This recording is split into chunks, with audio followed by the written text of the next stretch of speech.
Ich könnte dieses Video so anfangen wie Marcus Brownlee, indem ich einfach so ein bisschen mürrisch gucke mit einer Pause dazwischen, aber nein, wir machen es ganz normal. Hallo und herzlich willkommen bei 163 Grad. Heute geht es mal wieder um das Thema Fisker aus der Sichtweise eines Fisker-Besitzers. Möchte ich euch die News, die Infos, die uns Fisker-Besitzern zur Verfügung stehen, der letzten Tage und Wochen einmal kurz zusammentragen und ein paar Gedanken wiedergeben, was so in der Community diskutiert wird, wie könnte es mit Fisker weitergehen und was wäre, wenn es nicht weitergeht, welchen Impact hätte das auf uns Fisker-Besitzer. Gehen wir es einmal durch, oder? Ja, und damit hallo und herzlich willkommen bei 163 Grad. Ich bin Oliver und freue mich, dass du eingeschaltet hast. Auf diesem Kanal geht es seit nunmehr 10 Jahren, seit 2014, rund um Elektromobilität, erneuerbare Energien, ein bisschen Photovoltaik. Und dementsprechend zeigen wir auch die Fahrzeuge, die auf mich oder meine Firma hier zugelassen sind. Das waren in der Vergangenheit mehrere Tesla-Fahrzeuge. Eine Renault Zoe haben wir gerade verabschiedet in einem der letzten Videos, habt ihr das gesehen. Und auch der Fisker Ocean gehört dazu. Den fahre ich seit Juli letzten Jahres mit einer gewissen Begeisterung. Ich mag das Auto eigentlich grundsätzlich, aber das ist heute gar nicht das Thema, sondern die Situation um Fisker ist so, wie sie ist. Ich habe euch eigentlich auf der Reise zu meinem Fisker Ocean in den ganzen Stationen mitgenommen. Ich habe euch Videos gemacht, als ich den bestellt habe, als ich mir den Prototypen in Barcelona angeguckt habe. Ich habe euch Videos gemacht, wie wir den abgeholt haben. Wir waren der erste Kanal, der ein Fisker Ocean an die Ladesäule gestellt hat, um die Ladekurve zu zeigen in dem Abholvideo. Also ich habe euch bei allen Schritten mitgenommen. Und da ist es wie in der Ehe, in guten wie in schlechten Zeiten. Denn ich habe euch in meinen Videos auch gesagt, was an dem Auto noch verbesserungswürdig ist, was nicht funktioniert. Ich habe euch auch erzählt, dass ich abgeschleppt worden bin, weil ich mit diesem Fahrzeug stehen geblieben bin. Also da bin ich ganz offen und ehrlich und erkläre euch 1:1, wie es ist. Und dann kann jeder sich eine eigene Meinung bilden. So auch beim letzten Roadtrip. Die Zahlen habe ich euch alle offengelegt.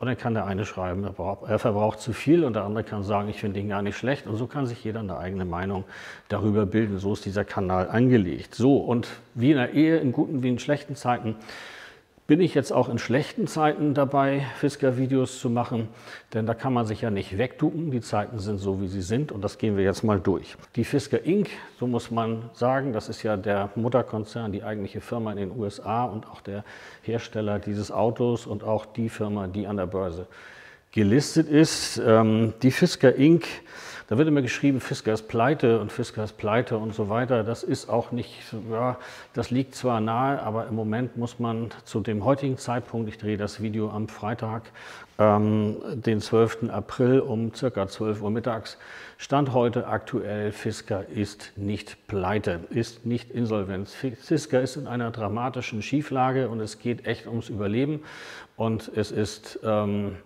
ja, eigentlich naheliegend, dass Fisker irgendwann demnächst in die Insolvenz rutscht, aber im Moment ist Fisker noch nicht pleite, also das ist alles Clickbait, was da draußen dann passiert mit Fisker ist pleite.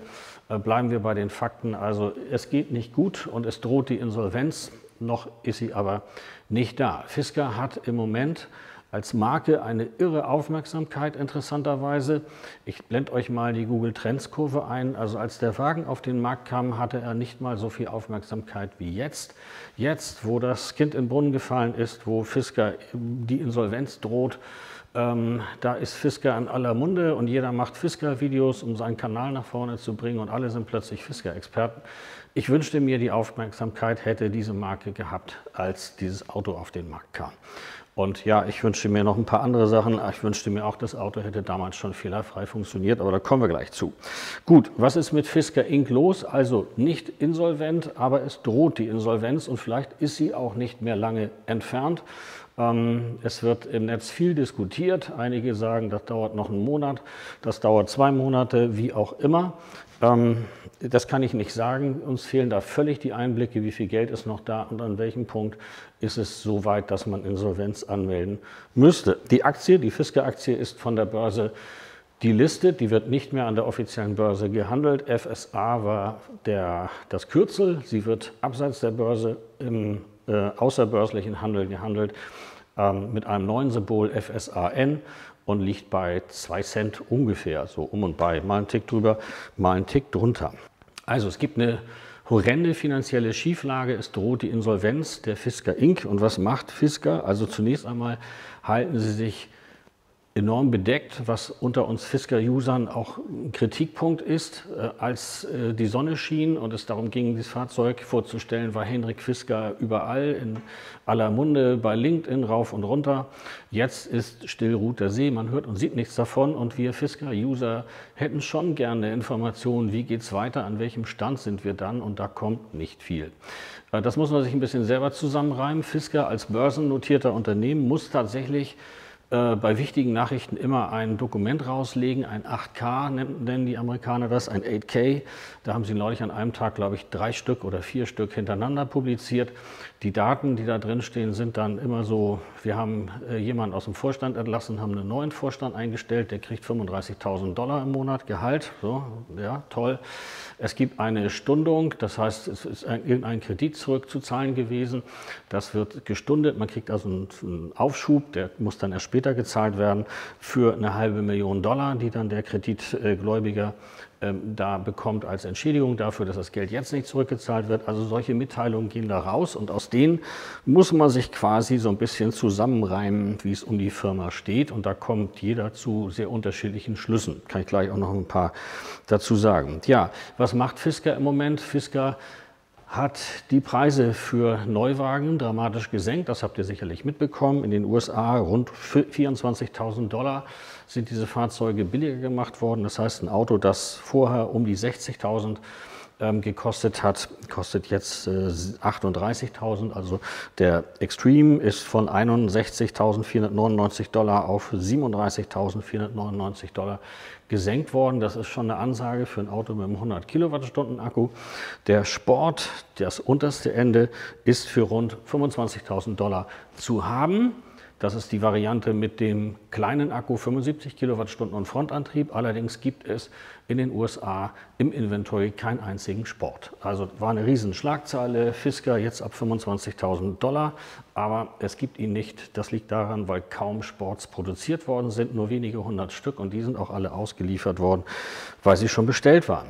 Ja, Fisker hat in einem Post geschrieben, dass sie rund 700 Calls hatten, nachdem sie die Preise gesenkt haben. Das darf man nicht ganz so wörtlich übersetzen. Damit sind 700 Klicks auf der Homepage gemeint, und zwar pro Sekunde. Das hat also richtig gerumst und ordentlich Interesse gegeben.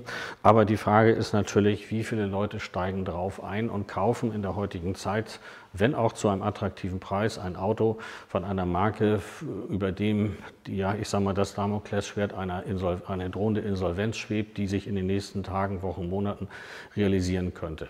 Große Frage, ab und zu sieht man mal in den Foren jemanden, der sagt, hey, hier, ich habe mir jetzt einen Fisker gekauft für den Preis und. Also es scheint ein bisschen was zu laufen, da werden wohl Autos verkauft und muss ja jeder selber wissen, ob er da nun einsteigt oder nicht in der heutigen Situation. Die Frage ist, warum machen Sie das? Natürlich machen sie das, um jetzt schnell Geld in die Kasse zu bekommen. Und was sie damit anfangen wollen mit dem Geld, da gibt es üble Gerüchte da draußen, weil es eben keine klaren Informationen von Fisker gibt, reimen sich die Leute da draußen alles Mögliche zusammen. Das reicht also bis dahin, dass sich praktisch aus dem Geld, was jetzt reinkommt, die Manager einen Boni auszahlen und danach die Insolvenz anmelden. So haben sich wenigstens vorher noch die Taschen voll gemacht. Also Gerüchteküche da draußen ganz groß. Fisker hat sich die Deutsche Bank und ein Unternehmensberater PJT als Berater für strategische Alternativen gesucht, und ja, danach haben wir nichts mehr gehört. Ja, wirklich sehr unbefriedigender Zustand, und von daher wissen wir alle im Moment nicht so richtig, wie es weitergeht. Wie es weitergehen könnte, ist relativ klar. Wenn das nichts wird, wenn irgendwann das Geld alle ist, muss Fisker Insolvenz anmelden. Und das gibt es in 2 Versionen in den USA. Das eine nennt sich Chapter 11, also Kapitel 11, und das andere nennt sich Chapter 7. Chapter 11 ist eine Insolvenzanmeldung, bei der es dann heißt, grundsätzlich wollen wir den Laden erhalten. Wir wollen umstrukturieren, wir wollen neue Investoren finden, wir wollen vielleicht das Management austauschen und dann soll es weitergehen. Das kann man sich so vorstellen, so wie bei uns Karstadt meinetwegen. Die Kaufhauskette ist auch Insolvenz, hat aber die Türen geöffnet, verkauft weiter und da geht es darum, wer übernimmt das jetzt. Und genauso kann man sich ein Chapter 11 vorstellen. Die Alternative dazu ist eine Insolvenz nach Chapter 7. Chapter 7 heißt Schluss, Feierabend, wir machen die Tür zu. Und das ist die große Frage, wenn Sie Insolvenz anmelden würden, was Sie noch nicht getan haben und was vielleicht auch noch nicht dran ist, aber irgendwann demnächst kommen könnte, dann ist die große Frage, was wird es denn dann, Chapter 11 oder Chapter 7? Das kann im Moment keiner beantworten. Auch da gibt es wieder viele Meinungen dazu. Viele schreiben, dass die Anstrengungen jetzt mit der Deutschen Bank und dem PGT als Unternehmensberater ja quasi sowas ist wie Chapter 11 Insolvenz. Also wenn Sie dann am Ende wirklich Insolvenz anmelden müssten, dann hätten Sie Ihr Pulver jetzt schon verschossen und müssten tatsächlich dann nach Chapter 7 anmelden und sagen, okay, Schluss, aus, vorbei, wir machen die ganze Bude zu. Ja, große Frage. Im Moment stochern alle im Nebel, die Gerüchteküche brodelt, jeder bastelt sich da seine eigene Theorie zurecht und es wäre natürlich schön, wenn man von Fisker ein klares Wort kriegen könnte, wie es dann weitergeht. Ich hatte vor ein paar Tagen noch Kontakt zu der deutschen Vertriebsleitung hier und habe da mal so ein bisschen versucht, was rauszukriegen. Absolut nichts. Keiner sagt was, keiner darf was sagen. Die Stimmung ist nicht gut in der Firma, wo ich sag mal, ich habe die Leute ja schon in anderen Situationen erlebt. Im Moment einige sind auch gar nicht mehr da. Es gibt keine Pressesprecherinnen mehr hier in Deutschland. Der Service wird gerade abgebaut. Also viele Mitarbeiter sind schon raus und ja, so Stimmung ist wirklich nicht gut. Die Aktie, habe ich schon gesagt, außerbörslich unter dem Tickersymbol FSRN statt FSA gehandelt bei 2 Cent. Damit hat die gesamte Firma eine Marktkapitalisierung von ungefähr 10 Millionen Dollar. Das heißt, die ganze Fisker-Bude ist 10 Millionen Dollar wert. Das ist nichts. Was man so hört und liest, das hat Fisker auch kommuniziert, ist, dass sie zum Ende April einen Reverse-Split planen. Also sie wollen die Anzahl der Aktien verringern. Es gibt auch Gerüchte, dass sie Aktien zurückkaufen wollen. Hat sich da auch jemand so zurechtgelegt. Also wie gesagt, die Gerüchteküche brodelt. Reverse-Split heißt, dass ich sag mal, für 50 Aktien, das Verhältnis soll 50:1 sein, für 50 alte Fisker-Aktien bekommen die Aktionäre dann eine neue, womit die Gesamtmenge der Aktien deutlich verringert wird und damit theoretisch jede einzelne Aktie deutlich mehr wert sein müsste. So möchte man gerne den Kurs auf über $1 bekommen, damit man wieder an die Börse kommt und weitermachen kann. Ob das gelingen wird und ob das dann zu einem Börsenkurs von über $1 führt, darf angezweifelt werden.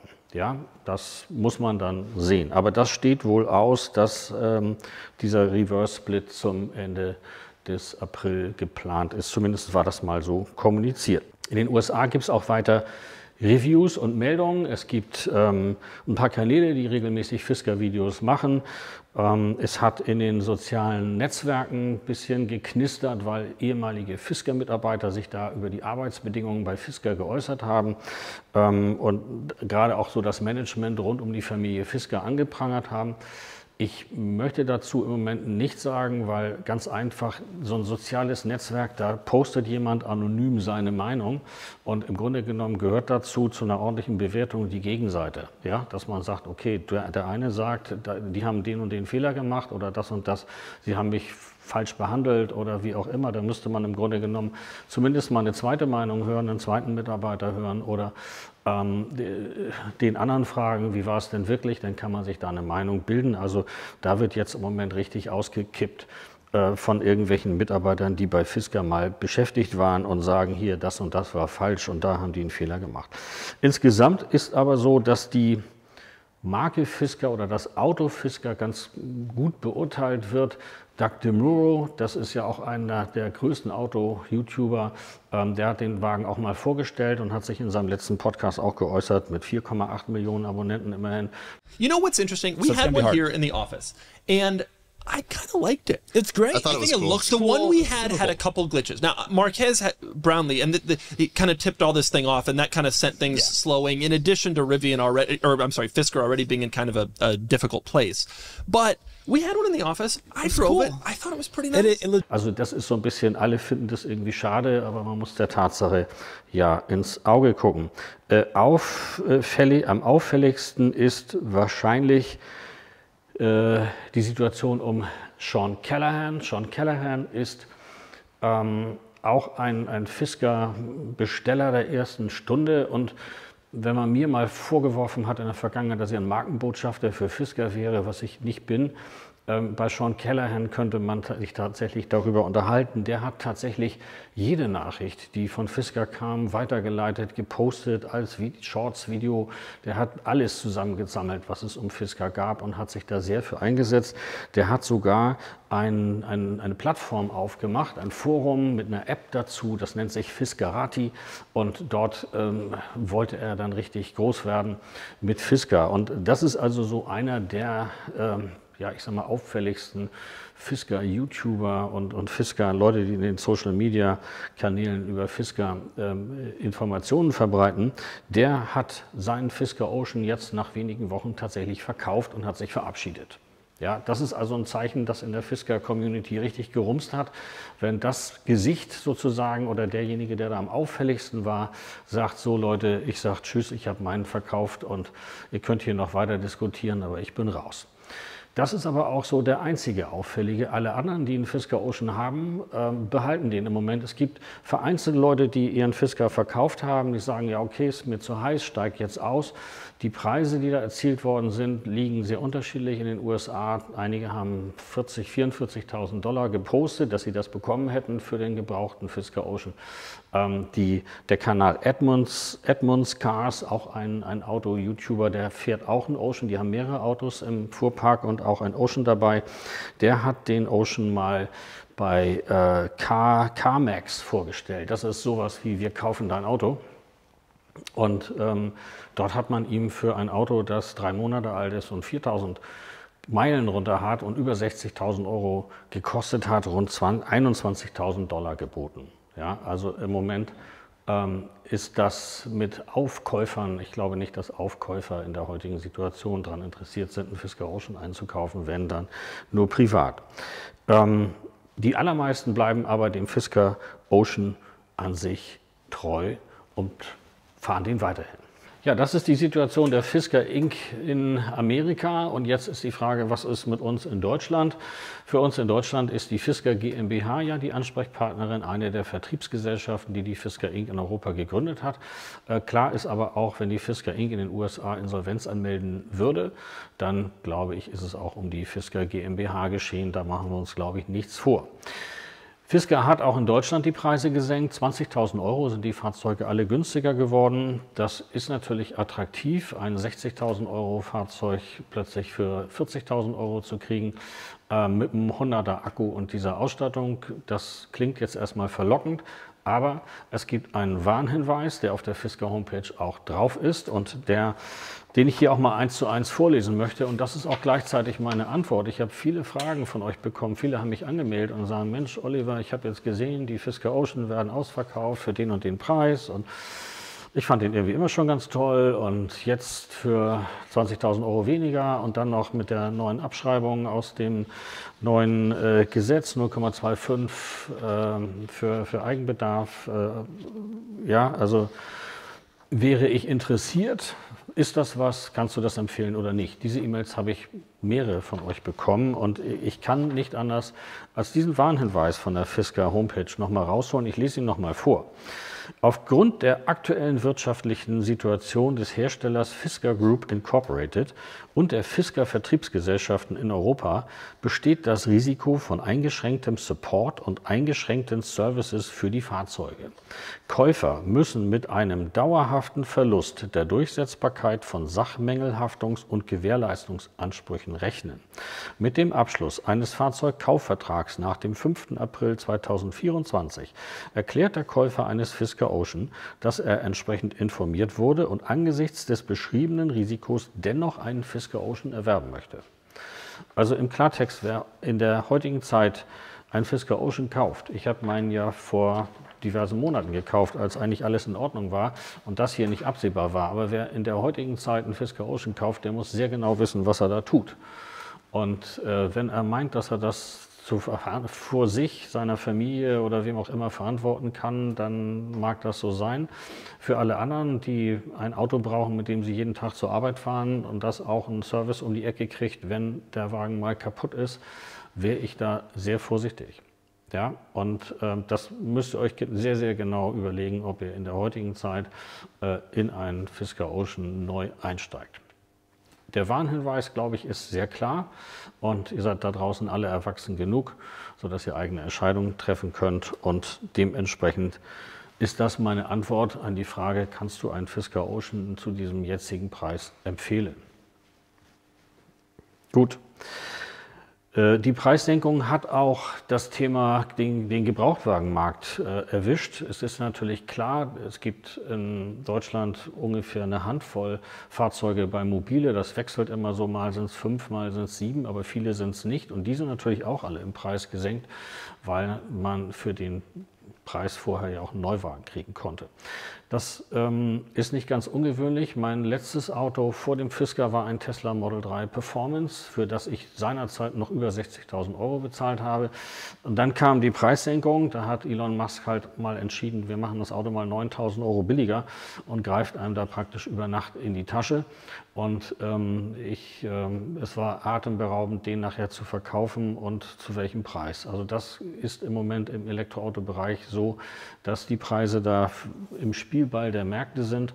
Und es macht wahrscheinlich Sinn, überhaupt ein Elektroauto zu leasen, wenn man das will. Dann hat man eine feste Rate und ist aus diesem Preisspiel raus. Die Zeiten, wo man einen Tesla gekauft hat und nach 8 Monaten wieder verkauft hat, mit Gewinn und all so ein Kram, das ist alles lange, lange vorbei. Ja, und wie ist die aktuelle Situation, was das Auto angeht, was den Service angeht, aus Sicht eines Fisker-Besitzers? Und da muss man im Moment sagen, das ist kurz vor katastrophal. Ja? Fisker war immer ein Start-up und die Situation war immer anders als beim freundlichen VW-Händler, wo Herr Meier schon seit 20 Jahren hinterm Tresen sitzt, man da anruft und sagt, Meier, beim Auto klappert was vorne links und ich komme vorbei und dann kannst du den morgen Abend abholen und ich gebe dir einen Leihwagen. So wie man das so vom normalen Autohändler kennt, das war bei Fisker immer anders und ist ja immer schwierig gewesen. Aber es gab nachher, hat sich ein gewisses, ja, man konnte irgendwo anrufen, man konnte jemanden dran kriegen, der hat sich dann drum gekümmert. Das gibt es alles nicht mehr. Die Mitarbeiter gibt es bei Fisker nicht mehr, die sind alle freigesetzt, gekündigt worden. Fisker hat hier in Hamburg die Leute rausgeschmissen, die für den Service eigentlich da waren. Der Paul Malek, Torben Machanke, ihr habt einen tollen Job gemacht und ja, die gibt es nicht mehr, die sind entlassen worden.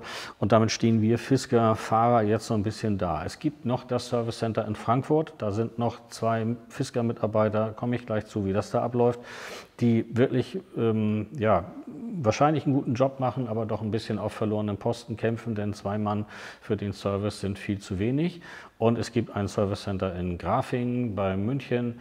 Auch da wird gearbeitet. Das Service Center in Neuss wird immer wieder geschrieben, dass da jemand vorbeigefahren ist und da soll schon gar nichts mehr sein. Also sehr, sehr schwierig. Tatsache ist, man kann die Service-Mitarbeiter nicht telefonisch erreichen. Man kann nur noch eine E-Mail schreiben und hoffen, dass die dann irgendwann mal jemand liest und irgendjemand darauf antwortet. Da habe ich aber echte Zweifel. Ja? Und nur um das mal zu verdeutlichen, wir sind hier in Hamburg eine kleine Fisker-Truppe, die sich langsam so als Community kennenlernt und bildet.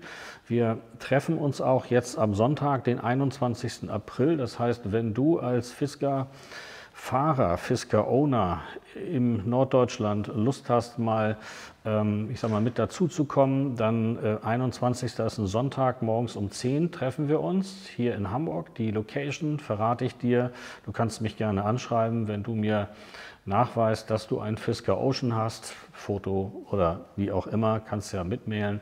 Dann sage ich dir, wo wir uns treffen, weil das soll jetzt kein Fisker-Fan-Treffen sein, sondern das soll ein Treffen sein. Wir sind im Moment so knapp unter 10 Personen, die alle einen Fisker Ocean haben. Und es geht darum, dass wir jetzt ein bisschen zusammenwachsen und uns ein bisschen austauschen, wenn der eine eine Info hat, dass das andere die anderen weitergibt. Wir müssen als Community so ein bisschen zusammenbleiben. Da hat jeder was von. Und von dem einen aus dieser Community ist das Fahrzeug kaputt gewesen. Es ist beim Software-Update 2.0 abgeschmiert.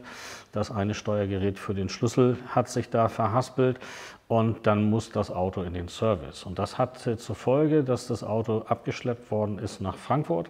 Da taucht dann das erste Problem auf, da die in Frankfurt keine festen Öffnungszeiten haben und nicht so richtig, wir machen dann und dann auf und dann zu und wenn nicht, rufen uns hier an, da gibt es keinen Kontakt. Hat der Abschleppfahrer das Auto da in Frankfurt einfach vor die Tür gestellt und gesagt, ich gehe dann. Und du kriegst dann keine Nachricht, du kriegst keine Eingangsbestätigung, du kannst keinen anrufen, du weißt nicht wirklich, was mit deinem Auto ist. Ja? Eigentlich unhaltbare Zustände. Ein anderer hat das Auto mit dem Abschlepper dahin bringen lassen und der Abschlepper hat gesagt, ich habe da geklingelt, da ist keiner. Ich stelle ihn jetzt bei mir auf dem Hof und du sagst mir, wann da jemand ist und dann fahre ich da nochmal hin und liefere den Wagen da ab. Nur wenn du da keinen erreichen kannst, weißt du auch nicht, wann da jemand ist und der Abschlepper wird auch nicht dreimal am Tag da vorbeifahren und gucken, wann da jemand die Tür aufmacht. Und so geht es im Moment halt los. So, dieses Auto von dem ersten Fisker-Fahrer, den ich euch erzählt habe, ist dann 3 Wochen dort im Service gewesen, bis dieser Fehler am Steuergerät behoben worden ist. Das ist auch alles toll. Der Wagen fährt wie eine 1. Er hat jetzt die Software 2.0 komplett drauf. Zum Thema Software komme ich gleich. Und der Fehler ist behoben. Grundsätzlich könnte man mit dem Auto zufrieden sein. Aber nach 3 Wochen kommt dann eine Mail nach dem Motto, dein Fisker ist fertig. Und dann hat er sich natürlich am nächsten Tag in die Bahn gesetzt, ist da runtergefahren und hat den Fisker da rausgeholt. Du kannst nicht mal einen anrufen. Du weißt nicht mal, wenn du mit der Bahn dahin fährst, ob da wirklich einer ist. Die beiden Mitarbeiter in Frankfurt sind zugegeben ziemlich überlastet mit der Flut an Dingen, die sie da zu erledigen haben. Angeblich soll in einer Woche oder so ein Fahrzeug mit Ersatzteilen aus der Fabrik da eintreffen und eine Woche später nochmal. Und da geht es auch um Windschutzscheiben. Einige von uns, so wie ich auch, haben einen Sprung in der Scheibe. Das muss gemacht werden. Und es werden wohl auch Mitarbeiter von Magna abgestellt, die dann bei Fisker in Frankfurt beim Service mithelfen. Also im Moment ist das alles sehr schwierig. Könnte aber in der Zukunft etwas besser werden, wenn da mehr Leute arbeiten und tatsächlich auch ein Ersatzteilflow aus der Fabrik in Graz da ist. Werden wir dann sehen, eine Woche, 2 Wochen, dann werden wir vielleicht hören, ob sich daran etwas verbessert hat.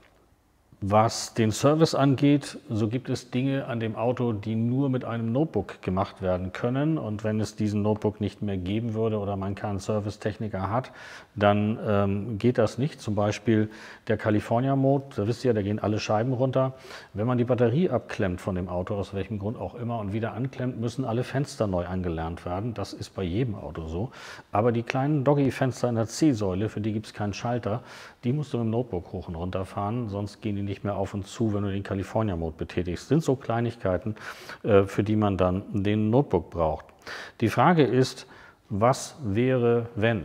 Was wäre, wenn Fisker morgen Insolvenz anmeldet und im Ernstfall Chapter 7 sagt, so, wir sind durch, wir machen hier die Tür zu?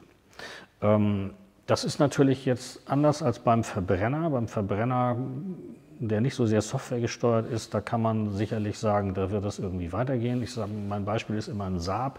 Saab ist auch schon lange insolvent, aber die Autos fahren draußen immer noch rum und es gibt eine lebhafte Community, es gibt andere Autos. Neulich habe ich mir mal einen Ro 80 angeguckt, wer den noch kennt aus meiner Kindheit, dieses Ding mit dem Wankelmotor, da gibt es auch eine Community und die machen alles und haben die Technik und können das alles reparieren und es gibt Teile. Also das, was den Fisker Ocean von diesen anderen Autos unterscheidet, ist natürlich der hohe Anteil an Software, der in so einem Auto drinsteckt. Und das ist auch eines der großen Fragezeichen. Was passiert denn, wenn Fisker morgen insolvent wäre und was passiert mit der Software? Das bin ich neulich auch in einem Kommentar gefragt worden und ist relativ einfach. Also im Moment läuft die Software 2.0 auf diesen Autos. Die läuft in 2 Teilen und wenn man beide Teile drauf hat, dann hat man ein Auto, das erstmal relativ gut funktioniert und mit dem man im Ernstfall wohlgemerkt so leben könnte. Natürlich will jeder von uns Fisker Ocean-Fahrer weitere Updates haben, das ist doch klar.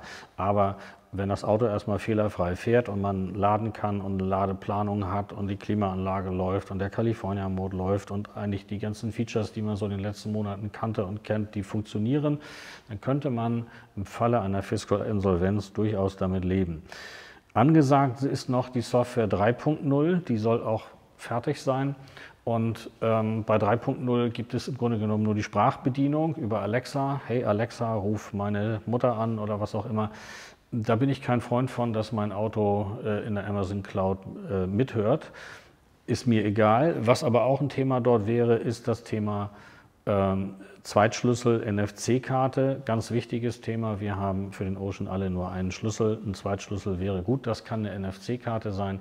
Die kommt mit 3.0 oder die Funktion käme mit 3.0. Software 4.0 ist die Freischaltung aller elektronischen Fahrassistenzsysteme. Der Fisker Ocean hat 5 Radarsysteme hier drin. Eins könnt ihr unter dem Nummernschild sehen, wie bei jedem Auto. Der hat aber auch noch 4 Radarnasen in den 4 Ecken. Und daraus resultiert ein eigentlich tolles, ja, ich sag mal, Sicherheitssystem, was so ein Kokon um das Auto aufmacht. Das ist auch von Magna entwickelt worden und insofern hoffen wir, dass es da noch eine Freischaltung gibt. Die sind wohl relativ weit. Es gibt Erprobungsfahrzeuge, die habe ich in Graz auch gesehen, die damit fahren. Wir hoffen als Fisker Ocean Fahrer noch, dass wir Software 4.0 noch kriegen. So, und jetzt muss man mal sagen, Ernstfall, Fisker meldet sich ab. Wenn ich dann Software 4.0 drauf hätte ich ein funktionierendes Auto mit dem vollen Funktionsumfang, dann könnte ich sagen, damit kann ich leben und würde weitere Updates tatsächlich nicht vermissen, so gern ich sie auch hätte. Aber wenn es sie nicht mehr gibt, wäre das der Stand und mit dem könnte man dann tatsächlich leben und wird es wohl auch müssen. Also die große Frage ist, wann passiert das? Im Moment ist Software 2.0, wird gerade ausgerollt, die Updates laufen, das läuft over the air, das funktioniert auch. Die Frage ist, an welchem Stand kommt dieser Cut, wo kommt irgendwann dieses Wir hören auf, wenn es kommt. Und dann muss man gucken, wie der Wagen dann tickt und funktioniert. Zum Thema Software haben mich auch einige Zuschriften von Fisker-Fahrern und Interessierten erreicht, nach dem Motto, wenn die Software-Updates jetzt nicht kommen, dann gehe ich mit dem Anwalt los und Wandlung und ich gebe den Wagen zurück und so weiter und so fort. Zum Thema Wandlung ein kurzer Hinweis, ich habe das mit einem Rechtsanwalt diskutiert. Fisker hat in den Verkaufsbedingungen, die du ja mit akzeptierst, wenn du einen Fisker Ocean kaufst, und die meisten drucken das gar nicht aus oder gucken sich das gar nicht an, diesen Punkt schon vorgesehen, den Punkt Nummer 7. Ich habe den Text hier nochmal ausgedruckt und lese das mal vor im Zitat. Der Käufer nimmt, Originalton der Fisker, Verkaufsbedingungen. Der Käufer nimmt zur Kenntnis, dass einige der beworbenen Funktionen möglicherweise nicht verfügbar sind oder erst nach der Auslieferung des Fisker Ocean durch ein Over-the-Air-Update verfügbar werden. Der Käufer nimmt ebenfalls zur Kenntnis, dass eine anhand interner Simulationen vom Verkäufer geschätzte Batteriereichweite angegeben wurde, sofern zum Zeitpunkt der Bestellung noch kein nach WLTP zertifizierter Wert zur Verfügung stand. Indem der Käufer diesen Bedingungen zustimmt, erkennt er an, dass sich die diesbezüglichen technischen Daten des Fisker Ocean vor der Auslieferung noch verändern können. Zusätzliche Funktionen können für den Fisker Ocean per Over-the-Air-Update verfügbar sein. Zukünftige Updates sind möglicherweise nicht während der gesamten Lebensdauer des Fisker Ocean verfügbar oder enthalten aufgrund des Alters und der Kapazität der zum Zeitpunkt des Kaufs enthaltenen Hardware nicht alle Funktionen. Auf Wunsch des Käufers und auf dessen Kosten kann der Verkäufer aktualisierte Hardware für den Fisker Ocean bereitstellen und installieren. Wir haben da reichlich darüber diskutiert. Tatsache ist, dass im Moment die Firma Fisker ja auch noch gar nicht insolvent ist und weiter an diesen Updates arbeitet, und damit hast du im Moment eigentlich keine Chance, aus der Nummer rauszukommen. Anders wäre es, wenn Fisker morgen insolvent wäre und du sicher sein kannst, dass du diese Updates nicht mehr kriegst und damit auch den versprochenen Funktionsumfang des Autos nicht mehr bekommen wirst. Aber bei uns in Hamburg sagt man, einem nackten Mann kannst du nicht in die Tasche greifen. In einer insolventen Firma kannst du zwar einen Prozess führen und einen Anwalt auf den Hals hetzen und sagen, ich will mein Auto zurückgeben, aber wenn da kein Geld ist, dann wird das ja auch nicht abgewickelt, sondern der Insolvenzverwalter kann sagen, ja, du kriegst jetzt 60.000 € von mir für das Auto, die habe ich nicht, also schenke ich dir den Wagen. Und dann bist du genauso weit wie vorher. Das heißt, das macht also wenig Sinn und verspricht auch wenig Aussicht auf Erfolg, da letztlich eine Wandlung entsprechend hinzubekommen. Wir werden also sehen müssen, was dabei herauskommt. Und das Ganze erinnert so ein bisschen an andere Autos, wo der Hersteller mittlerweile insolvent gegangen ist. Es gibt ein schönes Video auf einem englischen Kanal von Adams Everything EV. Den hatte ich vorhin schon mal erwähnt, als es um die Personaldebatte ging bei Fisker. Der macht schöne Fisker-Videos, fährt einen Ocean Sport, und der hat ein Video gemacht mit jemandem, der eine Werkstatt betreibt, die sich auf Fisker Karma spezialisiert hat und jetzt natürlich schon die Ohren spitzt, was mit dem Ocean ist. Also es gibt für diese Fahrzeuge irgendwann in der Zukunft im Falle einer Insolvenz spezialisierte Werkstätten, die die Teile haben werden und die sich auch darauf spezialisiert haben, den Fisker Ocean in den Service zu nehmen. Die Frage ist, wie lange müsste man durchhalten, wenn Fisker pleite wäre, bis sich diese Szene aufgestellt hat. Ein Beispiel: DeLorean, dieses Auto aus Zurück in die Zukunft. Auch sind ein paar tausend Stück von gebaut worden. Danach ist die Firma in die Insolvenz gegangen. Heute ein gesuchtes Sammlerobjekt, und es gibt Spezialwerkstätten, die sich auf diesen DeLorean spezialisiert haben, die Teile dafür haben, mit dem Auto umgehen können und den auch entsprechend verbessern können, Dinge umarbeiten können, die damals nicht so waren, die heute waren. So wird es wahrscheinlich auch beim Fisker Ocean werden, aber das wird eine Weile dauern, bis wir solche Servicestationen haben. Wird es Monate, wenn nicht sogar Jahre dauern, bis jemand sagt, das ist meine Geschäftsidee, es gibt so und so viele tausend Oceans da draußen und die brauchen alle einen Service und darauf spezialisiere ich mich jetzt. Ja, und dann ist die nächste Frage, wo wird die sein? Weil um die Ecke ist sie nicht unbedingt. Also im Moment große Fragezeichen, noch ist nichts passiert, noch ist Fisker nicht insolvent. Im Falle einer Insolvenz großes Fragezeichen, wie geht es weiter mit der Software? Wird es da Updates geben? Ist völlig unklar. Teile ist wahrscheinlich kein Problem. Irgendjemand wird aus der Konkursmasse die Teile kaufen und dann wird es einen Teilevertrieb geben und es wird normal, also alles, was da irgendwie an Bremse oder so die normalen Teile sind, das wird man normal reparieren können. Für den Fisker Karma gibt es mittlerweile auch Firmen, die Teile nachbauen oder auch Upgrades machen mit Dingen, die damals nicht so gelaufen sind. Also mit so einem Fisker Karma kann man zum Beispiel auch leben, aber es ist wie gesagt kein Auto für jemanden, der als Familienvater damit jeden Tag zur Arbeit kommen muss und das einzige Auto ist. Es ist dann schon ein seltenes Stück auf der Straße, also ein Fisker Karma sieht man selten, Ocean wirst du dann wahrscheinlich in dem Ernstfall auch relativ selten sehen. Und es ist eine geschlossene, sagen wir, sehr enge Community, die dann auf diesen Wagen steht. Das werden wir alles sehen. Was wir bräuchten, damit es weitergeht mit Fisker. Ach so, und zum Thema Restwert, da wird immer geschrieben, der ist dann gleich Nullwert. Nein, also im Falle einer Insolvenz ist ein Fisker Ocean nach meiner Einschätzung nicht Nullwert. Er sinkt dramatisch im Wert, na klar, aber Null wird es nicht sein. Und es wird ein bisschen Zeit brauchen, bis diese erste Panik durch ist. Dann werden die Fisker Oceans zu irgendeinem realistischen Preis gehandelt werden. Ein Beispiel, ein Fisker Karma. Dafür musst du ungefähr 50.000 Euro auf den Tisch legen heute. Ein DeLorean, kannst ja selber mal bei mobile.de gucken, da kommt natürlich dazu, dass das durch den Film gehypt wird, das Ding. Aber es gibt auch viele andere Autos, wo der Hersteller insolvent ist, die sich auf irgendeinen Wert so eingependelt haben. Was wir bräuchten, damit der Fisker jetzt so ein bisschen durchstartet, nach meiner Überzeugung, wäre ein Fisker Ocean mit dem vollen Softwareumfang. Es macht keinen Sinn, da draußen nochmal Leute in den Fisker Ocean 2.0 zu setzen und mit dieser Software fahren zu lassen. Es gab jetzt Tests von CarWow Deutschland, MKBHD hat das Ding nochmal gefahren und alle sagen, ja, jetzt ist der Fehler weg. Aber es haut keinen um. Also, es muss jetzt wirklich, damit das Auto überhaupt interessant wird, da draußen jemanden umhauen. Das heißt, wir brauchen Software 4.0, wir brauchen alle Fahrassistenzsysteme frei, das Ding muss fehlerfrei laufen und man muss mal darstellen können, was dieses Auto kann, was früher versprochen wurde und was jetzt endlich umgesetzt wird. Das muss richtig zack machen, dass man sagt, ja, jetzt ist er ja gar nicht so schlecht. Und man braucht natürlich eine Bestätigung, dass es mit der Fisker Inc. weitergeht, dass die Finanzierung gesichert ist für den Zeitraum, was auch immer, 1-2 Jahre, was auch immer man da hat, dass man die Angst los ist, dass Fisker morgen Insolvenz anmeldet.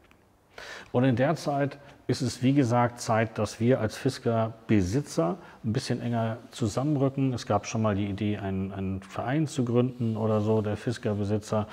kann man vielleicht machen. Der erste Schritt ist, dass wir uns in Hamburg als Fisker-Besitzer treffen am 21.04. Das ist jetzt Sonntag, morgens um 10. Die Location kann man bei mir erfragen. Schick mir einfach eine Mail und erzähl mir was über deinen Fisker Ocean, damit ich weiß, dass du einen hast und dass nicht da der große Sensationstourismus wird. Und dann kannst du gerne mit dazukommen. Wir sind roundabout schon 10 Leute im Moment. Und es geht darum, sich ein bisschen auszutauschen zum Thema Fisker Ocean.